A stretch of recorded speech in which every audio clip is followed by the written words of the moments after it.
मानता नहीं। समय बीतता है, आत्मदेव जी बहुत समझाने का प्रयास करते हैं धुंधकारी को, लेकिन धुंधकारी नहीं मानता है।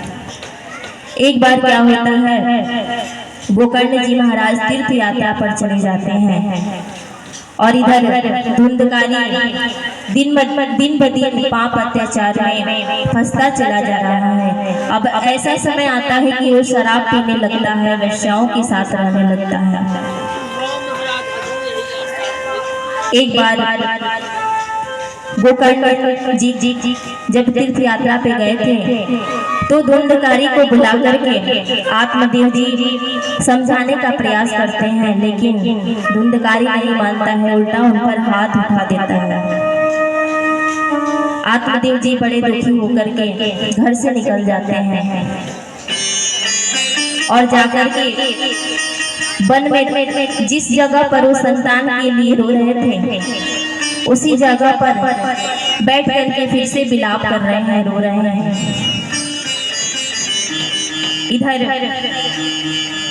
गोकर्ण जी महाराज उसी वन से जा रहे थे, जब देखते हैं कि उनके पिताश्री रो रहे हैं, विलाप कर रहे हैं,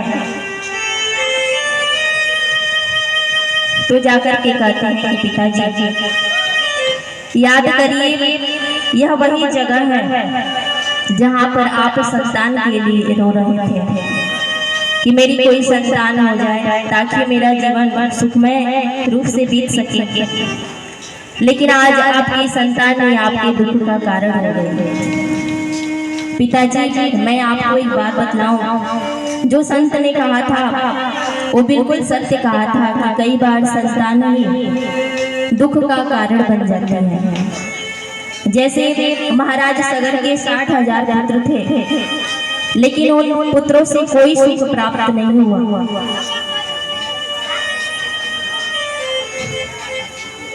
उनके गलतियों के कारण उन्हें श्राप मिला।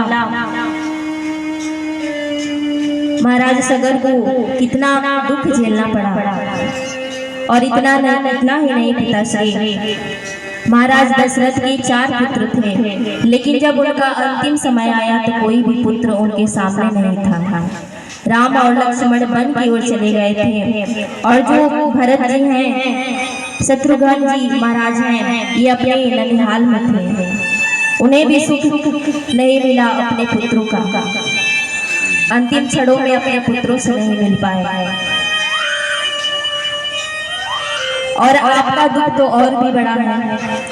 महाराज दशरथ के पुत्र तो बड़े ही धर्मात्मा थे, आज्ञाकारी थे, लेकिन जो मेरा भाई है धुंधकारी, वो तो अधर्म के मार्ग पर चला गया है। पिताजी इस मोह माया से निकलिए, इस मोह माया ने कुछ नहीं रखा है। जो आपका शेष जीवन है उस जीवन को सुधारिए और संत महात्माओं के साथ रह करके भगवान की भक्ति करिए। गोकर्ण जी महाराज की बात सुनकर के आत्मदेव जी की आंखें खुल जाती हैं और वो घर वापस नहीं जाते हैं, वहां से वो संत महात्माओं के बीच चले जाते हैं और भगवान की भक्ति करने लगते हैं। गोकर्ण जी महाराज फिर वहां से तीर्थ में चले जाते हैं। इधर धुंधकारी को और भी खुशी होती है कि पिताजी भी घर छोड़ करके चले गए और मेरा भाई तीर्थ यात्रा पर चला गया है। तो धुंधकारी एक बार अपनी माता से कहता है कि बताओ तुमने तिजोरी की चाबी कहाँ रखी है? जितने भी गाने छुपा करके रखे हैं, धन दौलत छुपा करके रखा है, जल्दी से दिखा दो वरना बहुत बुरा होगा। माँ समझाने का प्रयास करती है, लेकिन बात बढ़ जाती है और धुंधकारी अपनी माँ पर भी हाथ उठा देता है।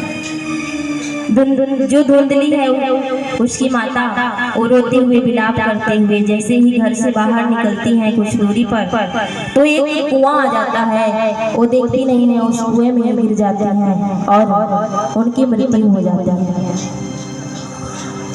अब धुंधकारी घर में एक बार क्या होता है, वो राजा के यहाँ जाकर के चोरी करता है। सिपाहियों को आदेश देते हैं कि पता लगाओ